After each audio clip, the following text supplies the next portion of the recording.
자, 10월 5일 금융경제 이슈 바로 시작하도록 하겠습니다.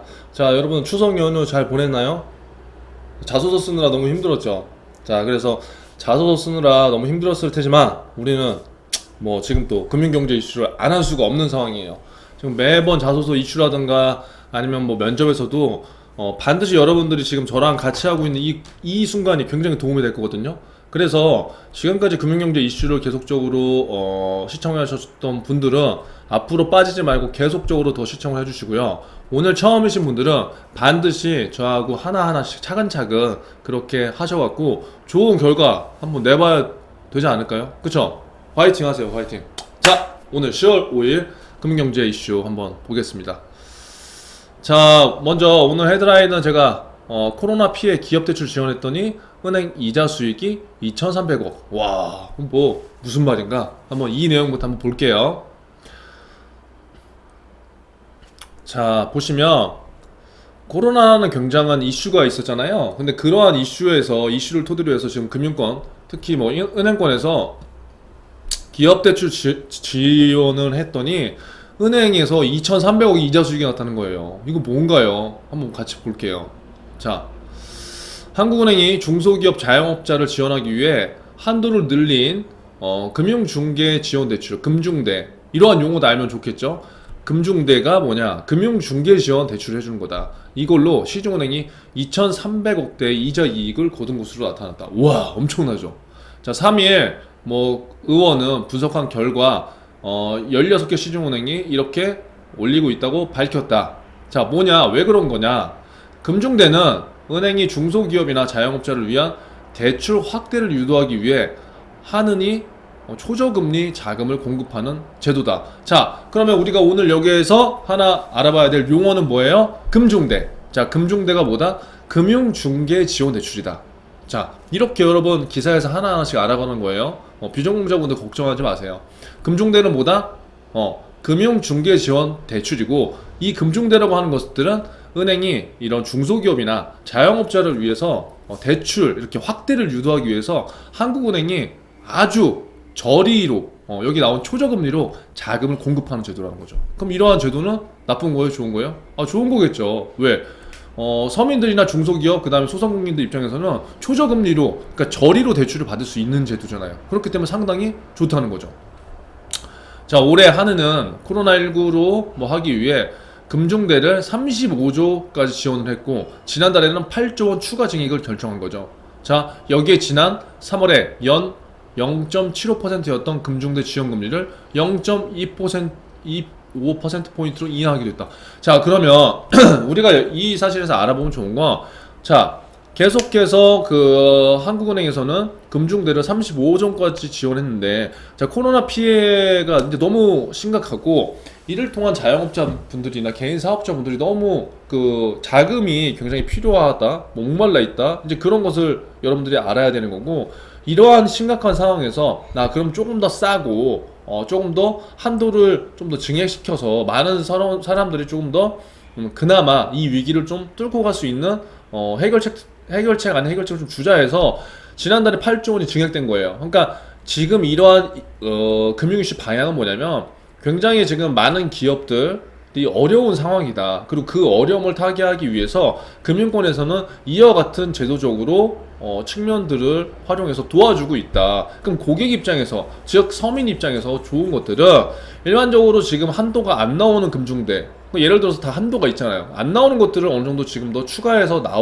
나오면은 그만큼 혜택을 보는 중소기업 분들이나 자영업자 분들이 분명히 계실 거고, 또 금리 또한 지금 상당히 많이 인하했기 때문에 조금 더 저렴한 금리로 돈을 융통할 수 있는 그러한 장점이 있다는 거죠. 여기까지 보시면 될 것 같고요. 자, 한도가 늘어난 10조 원의 금중대 대출 현황 분석한 결과 금중대로 가장 많은 수익을 낸 곳은 기업은행이다. 자, 그럼 우리는 이런 것들을 살펴봐야 됩니다. 여러분들이 지금 제가 맨날 자소서 분석 영상 올려드림에도 불구하고 지원 동기가 어렵잖아요. 그거는 이슈를 지금 뽑아내는 힘들이 아직은 부족한 거예요. 그러면 최대한 여러분들이 만약에 은행 취업을 하건 뭐 증권사나 보험사 취업을 하건 일단 하려면 그 산업의 이슈 그리고 그 기업의 이슈를 조금이라도 많이 알면 도움이 돼요. 왜? 연계성을 내가 갖고 갈 수 있으니까. 그래서 만약에 오늘 이러한 기사를 보고 오더라도 뭘 볼 수 있냐? 이거는 저는 이제 기업은행 아직 공고가 안 떴잖아요. 기업은행에서 활용하면 굉장히 좋을 수도 있다는 거죠. 자, 기업은행은 기업의 대출한 4조 4천억 중 한은의 지원을 받은 상품은 총 2조 5천. 아, 엄청나게 크네요. 이 과정에서 기업은행은 연 0.2%, 0.25, 왜 이렇게 발음이 안 돼요, 오늘. 0.25% 금리로 한은에서 지원을 받았지만 기업에는 연 2.91%로 대출을 실행한 것을 파악했다. 와, 뭐야? 뭐야 이거 여러분? 그러니까 뭐야? 은행 측은 피해 기업의 리스크를 감안한 것이라는 입장이 있지만 이를 고려하더라도 2.7%포인트에 달하는 금리 차는 과도하다는 지적도 나온다. 이 국회의원이 코로나19로 모든 경제 주체가 고통 분담을 하고 있는데 은행만 제밥그릇을 챙기는 것은 은행의 사회적 책임에 걸맞지 않다. 와, 그쵸. 제가 지금 기사 내용을 안 읽고 그냥 여러분들한테 요거 기업은행 뽑으면 좋다고 했는데 이 내용은 그 내용이 아닌 것 같아요. 자, 보면 이 신문 기사는 뭐예요? 지금 코로나로 많은 기업들이 피해가 있음에도 불구하고 은행들이 이자 차익으로만 지금 2,300억을 누린 것들은 뭐예요? 은행이 조금 더 남겨먹는 장사를 했다는 거예요. 근데 여러분, 우리가 이러한 기사를 토대로 해서 그래도 양방향 측면으로 제가 항상 생각해 보라고 했잖아요. 그건 뭐냐면, 자, 현실인 거예요. 한은에서 기업은행은 0.25% 금리 엄청 저리로 받았죠. 근데 고객들 서민들한테 대출을 줄 때는 2.91%로 나간 거예요. 그러면 이 2.7%만큼의 갭 차이를 지금 은행에서 먹은 거잖아요. 이게 바로 여러분 이자 차익인 거잖아요. 그쵸?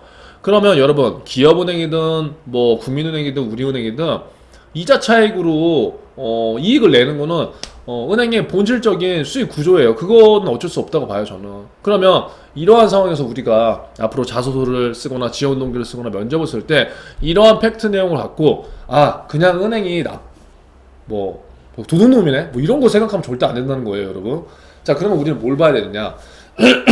일단 이 상황을 보더라도 아무튼 기업은행에서 지금 가장 많이 수익을 냈지만 가장 많이 수익을 냈다고 한다는 건 뭐예요? 이런 금융대에서 많이 지원을 받고 많은 서민들한테 홍보를 많이 했을 거 아니에요. 그리고 홍보를 하고 이게 지금 일반 신용대출보다 어떻게 돼요? 금리가 훨씬 더 낮잖아요. 그러면 기업은행을 이용한 그 고객들은 예를 들어서 이러한 정보가 몰랐어. 이러한 정보를 몰랐으면 다른 은행에서 뭐 5%, 6%대 되는 금리로 대출을 받았을 거예요. 예를 든다면. 근데 예를 든다면 기업은행에서 워낙 중소기업에 대해서 특화가 돼 있고 이러한 그 상품이 나오면 훨씬 더 마케팅이나 홍보를 내가 갖고 있는 중소기업 사업장이나 이런 분들한테 마케팅이나 홍보를 잘 해줘서 그러한 분들이 뭐 5, 6%대는 금리를 찾지 않고 기업은행에 가서 한다고 한다면 그거는 나쁜 것만은 아니라는 거죠.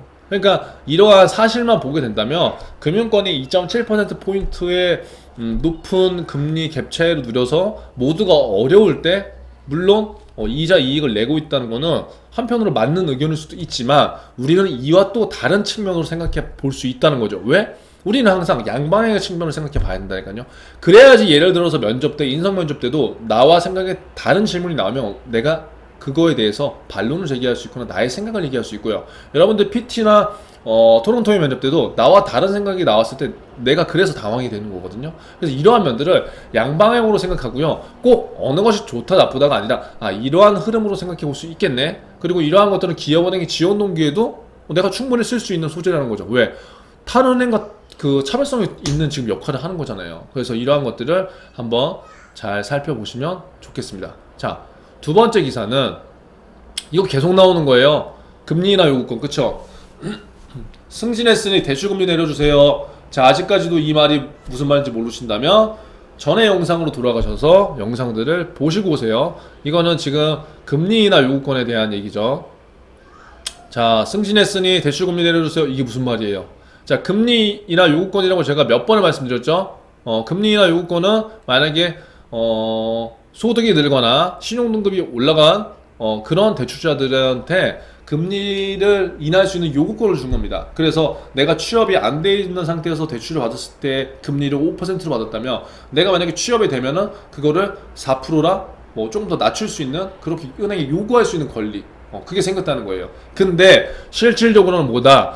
대출 금리 인하를 요청할 수 있는 금리 인하 요구권이 법제화는 됐지만 수용 비율, 그러니까 은행에서 받아들이는 비율은 지금 은행별로 차이가 있다는 거죠. 이거 제가 지금 몇 번 말씀드렸는데 지금 기사에서 오늘 이슈 또 나왔기 때문에 제가 전달드리는 거예요. 자, 지금 우리가 자소서를 쓰고 있지만 이러한 금리나 요구권 수용 비율이 가장 높은 곳은 어디예요? 농협은행. 이거 농협은행 지원록이 쓸 수 있어요, 없어요? 여러분 지금 농협은행 1번, 2번 문항 때문에 굉장히 힘들지만 3번 문항도 지금 힘들 수 있거든요. 저 같으면 이런 것도 굉장히 쓸 수 있을 것 같아요. 왜? 수용 비율이 높다는 거는 그 은행에 대한 관심, 관심이 아니죠. 뭐죠? 수용률이 높다는 거는 고객을 그만큼 우리가 생각한다는 거죠. 굳이 왜냐? 이 금리나 요구를 해서 은행에서 수익을 얻을 수 있는 구조가 아니잖아요. 그럼에도 불구하고 우리 농협은행은 농업인들이 많아. 농업인들이 많기 때문에 농업인들의 경제적으로 뭔가 좀 보탬이 되고 뭔가 좋은 시스템을 만약에 주게 된다면 그러한 것들이 우리 농협은행에 오게 될 거야. 이런 큰 뜻을 갖고 있는 걸 수도 있죠. 그쵸? 그리고 하나은행. 그러니까 지금 금리나 요구권이라는 이슈가 있지만 요구를 수행하는 그런 것들은 은행별로 다 다르다는 거예요. 그래서 이러한 것들로 뭐예요? 우리는 지원동기나 아니면 이 이슈를 활용해서 면접 때 내가 활용할 수 있는 포인트들을 잘 생각해 봐야 된다는 거죠. 자, 세 번째. 이거는 여러분들한테 좀 어려운 얘기일 수도 있지만 지금 부동산 시장은 굉장히 혼란의 시장이에요. 그래서 지금 3기 신도시 들어본 학생도 있겠지만 3기 신도시 청약에 관련돼서 굉장히 많은 이슈가 있는데 그거에 관련된 토지보상금 50조를 잡아라. 그 뭐냐, 토지보상금이 이제 풀리게 되거든요. 그러면 은행들 입장에서는 이 돈을 그냥 놔둘 수가 없다는 거죠. 그래서 고객을 유치하기 위해서 총력을 하고 있다. 이게 지금 또 하나의 방향성이라는 거예요. 자, 50조 원을 잡아라. 하반기 들어 3기 신도시 토지 보상이 본격화되는 등 내년까지 50조에 달하는 토지 보상금이 풀릴 것이라는 전망이 나오자 시중은행들이 치열한 고객 유치 경쟁을 벌이고 있다. 자, 여러분들 지금 은행들 자소서가 대부분 비대면에 대한 얘기도 많이 나오지만 어쩔 수 없이 여러분 증권사, 은행, 뭐 보험사를 불문하고 영업해야 될 수밖에 없어요. 그리고 치열하게 해야 됩니다. 이러한 상황에서 이러한 이슈를 아는 것과 모르는 것은 큰 차이가 있겠죠. 자, 은행권에 따르면 뭐예요? 은행들은 세무사, 간평사, 전문 인력을 영입해서 토지 보상 전담 조직까지 꾸린대요. 얼마나 많은 자금을 풀렸으면 이런 걸 봐야 된다는 거예요. 자, 왜요? 토지 보상이라는 건 뭐냐면 거기에 이제 상비 신도시가 이제 새로운 신도시가 미니 신도시가 조성이 되는데 거기에 그 토지들을 팔고 거기에서 나라에서 매입을 해서 새로운 아파트를 짓는다는 거잖아요. 그러면 지금 살던 분들한테 그 토지에 대한 보상을 해줘야 돼요. 이 돈을 줄 테니까 나가세요. 그렇죠. 그러면 그 사람들이 없는 돈이 지금 생겼잖아요. 없는 돈이라고 하면 그렇지만 아무튼 그 토지에 대한 보상금을 받아서 그 돈을 어디다 놔두겠어요? 그 돈이 50조라는 거예요. 그 돈이 50조인데 내가 우리은행에 갖다 놓을까? 하나은행에 갖다 놓을까? 이런 것도 고민할 수 있겠죠. 그렇기 때문에 은행에서 지금 뭐예요? 전담 인력, TF까지 꾸리면서까지 이렇게 하고 있다고요. 자, 역대급 토지 보상이 돼 있다. 자, 또 뭐예요? 서울 구룡마을 등 토지 개발 사업, 이런 토지 보상금이 풀릴 것으로 추정되고 있다. 자, 이에 주요 은행들이 목이 너무 아프네요. 이에 주요 은행들이 토지주들에게 세금 문제 등을 원만하게 해결할 수 있도록 도와주면서 자금을 유치하는 전략을 펴는 거. 자, 그러니까 토지 관련된 이제 토지 보상 문제가 뭐 많은 것들이 있지만 이러한 사람들은 세금 문제나 이런 것들을 또 하려면 이것저것 해야 되니까 은행에서는 은행 입장은 이거죠. 50조 원이라는 돈이 풀려. 그럼 그 돈이 어디로 갈 거야? 우리 은행으로 빨리 유치가 돼야 돼. 근데 그냥 맡기라고 하면 고객 입장에서는 왜 맡겨야 돼? 라는 퀘스천 들 수도 있으니까 이러한 고객들이 직접 하기 힘든 세무라든가 아니면 각종 부동산 투자 이런 것들을 궁금해할 만한 것들을 미리 전문가들을 같이 모여서 그러한 것들을 서비스를 해주고 이쪽으로 자금을 끌고 오게 하는 전략을 좀 하고 있다는 거예요. 자, 그래서 보시면 여기 또 농협은행 나오네요. 농협은행이 최근에 굉장히 많은 부분에서 지금 이슈를 보이고 있는데 부동산, 세금, 법률, 금융상품부터 자산관리 상담을 지원하기 위해 토지보상 상담 전문 조직인 서포터즈. 와, 그러니까 이런 것도 여러분 다 소재로 쓰일 수 있는 거예요. 자, 토지보상 서포터즈는 20명으로 공급돼서 이렇게 하고 있고, 지역별로 밀착 관리하고 있고, 농협은행 관계자는 토지보상은 개인에게 평생 처음 겪는 일인 경우가 많고 복잡하다. 농협 고객 중에 거주 지역이 개발되거나 전담 조직을 신설했다. 이런 것도 굉장히 금융권에서 바람직하게 고객들을 위한 하나의 서비스인 거잖아요. 그래서 물론 농협은행만 하고 있는 건 아니고 각 보시면 신한은행, 국민은행 뭐 다 하고 있어요. 그런데 이 부분에서 내가 지원하고자 하는 은행들이 어떠한 방향성을 갖고 어떻게 하나 그런 것들을 잘 보는 것 또한 하나의 중요한 방안이고요. 은행 또한 지금 단순하게 앉아서 오는 고객들만 바라보고 있기에는 굉장히 힘든 시기라는 거, 그런 것 또한 하나 알아야 됩니다. 이러한 이벤트들을 지금 은행들이 계속적으로 해야 되는 이유는 뭐예요? 살아남기 위해서. 비대면 시장이 그렇게 중요하다? 물론 하지만 비대면 시장은 비대면 시장이고요. 일단 대면에서도 영업을 해야 되는 건 분명한 거죠. 그렇기 때문에 이렇게 치열하게 고객을 유치하기 위해서 마저 찾아가서 하는 영업들을 지금 하고 있다는 거예요. 그래서 이러한 것들도 한번 생각해 보시면 좋을 것 같고요. 자, 또한 이건 계속 또 나온 얘기죠. 주요 은행 신용대출 절반이 비대면 대출. 신용대출이 유례 없이 빠른 속도로 불어나고 있죠. 자, 신종 코로나 생계형 신용대출과 빚을 내서 부동산 주식에 투자하는 B2. 지겹다, 지겨워. 이거 제가 지금 몇 번 얘기한 거예요. 부동산이나 주식에 투자하는데 그냥 한다? 아니다. 신용대출과 빚을 내서 한다. 영끌, B2 이러한 용어 당연히 알아야 되고요. 이런 것 때문에 신용대출에 급증한다. 이 가운데 온라인으로 클릭 터치 몇 번만으로도 돈을 간단히 빌릴 수 있는 온라인 비대면 신용대출이 비중이 절반이 넘어섰다.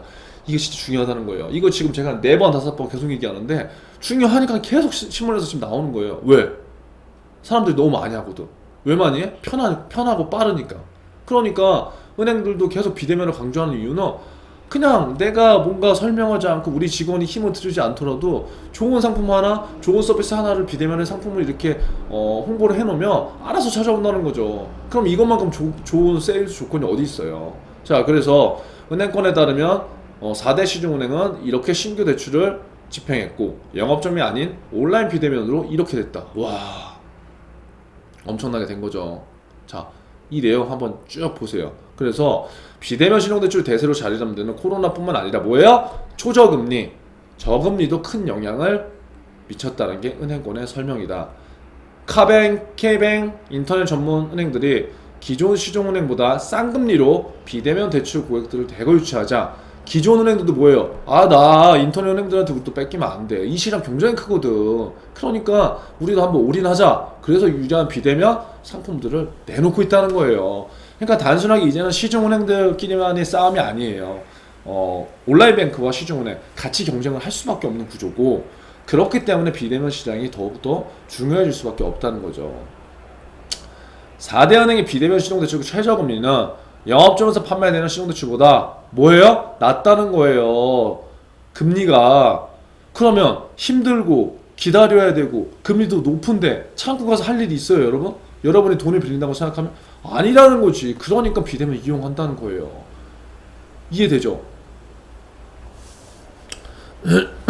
요거 한번 쫙 읽어보고 이해가 안 되면 전에 영상 다시 한번 보면 될 것 같아요. 자, 마지막 저금리 오픈뱅킹에 치인 은행 고금리 적금으로 타게 한다. 무슨 말이냐, 제로금리에 가까운 초저금리 계속 나옵니다. 제로금리, 초저금리 키워드 기억해주세요. 그 다음에 시중의 유동성 자금 대부분이 주식과 부동산에 집중되고 있다. 그래서 은행에서 문제는 뭐야? 여러분, 우리는 이런 것들을 생각해 봐야 된다는 거죠. 은행권의 문제는 이렇게 돌아서는 자금을 은행으로 돌리기 위해 고금리 적금 상품을 출시하며 분위기 전환에 나섰다. 좋네요. 이런 거 얼마나 좋아요. 여러분들이 은행에 갈 생각이 있거나 한다면 이러한 상품들 여러분 지인들한테 알려준다. 이거 마케팅이에요, 아니에요? 마케팅이에요. 그 은행을 위해서 한 일이에요, 아니에요? 한 일이에요. 어렵게 가지 말라니까요, 여러분. 오픈뱅킹 서비스가 시행되면서 은행마다 치열하게 고객을 유치해야 하는 상황에도 고금리 적금 상품 출시를 부추기고 있다. 와, K뱅크 연 10% 엄청나죠? 이거 가입해보세요, 여러분. 가입해보세요. 해보면 좋겠어요, 안 좋겠어요? 뭐가 좋은지 여러분 느낄 거잖아요. 어떠한 점이 1금융권하고 다른지 알 거고. 자, 우대금리를 받기 위해선 이러한 조건이 필요하다. 또 시티은행은 이렇게, SH는 이렇게, 웰컴 이렇게. 자, 시중은행과 저축은행이 5에서 10% 고금리 적금 상품을 출시하는 이유는 뭐예요? 번거로운 우대 금리 때문에 이런 지적도 나오고 미끼 상품도 나오지만 그래도 일반적인 지금 시장에서 나온 적금 상품보다는 훨씬 더 높을 수는 있다는 거죠. 그러니까 왜 이렇게까지 지금 하느냐, 금융권들이. 이런 저금리 상황에서 B2 연끌을 해서 주식 시장 지금 집중하고 부동산 구매하려고 대기하는데 그럼 은행에 자금이 안 들어올 거 아니에요. 그럼 은행은 그냥 마냥 지켜보고 있어야 돼요? 아니에요. 그러니까 여러분들한테 자소서에 영업 역량, 영업 어떻게 지금 신규 고객 창출할 수 있느냐, 그걸 물어보고 있는데 자꾸 거기에 자격증이 있대. 그게 아니거든요, 여러분. 그러니까 우리가 이제는 생각을 해봐야 된다고요, 생각을. 이 마인드를 바꿔야 돼요. 여러분들이 지금 자소서를 쓰고 있는 이 시점, 그 다음에 금융권을 준비하는 이 시기에 진짜로 이러한 것들을 공부를 해보고, 내가 예를 들어서 여러분이 지금 가고자 하는 은행의 적금이 2%예요. 근데 온라인 뱅커에서 7% 적금이 있대요. 그럼 여러분들은 과연 어떤 걸 가입할 거예요? 당연히 7% 아닌가요? 그러면 나는 이 말을 뒤집어서 생각해보면 내가 원하는 은행에 들어갔을 때 나는 2% 상품을 판매해야 되는데 다른 상품들은 7%래요. 그럼 여러분이 고객들을 어떻게 설득시킬까요? 이게 영업 역량이에요. 영업 역량으로 상품만으로 갖고 온다면 절대 그 고객은 나한테 가입 안 하겠죠. 그러면 내가 갖고 있는 영업 역량이 무엇인가, 이런 것들도 고민해보고, 그 상품이 갖고 있는 장점이 무엇인가, 하지만 단점이 무엇인가, 그런 것들을 분석해 보는 것도 여러분들이 중요하게 지금 해야 될 시점이라는 거죠. 그래서 이 기사는 이렇게 한번 마무리를 해보고요.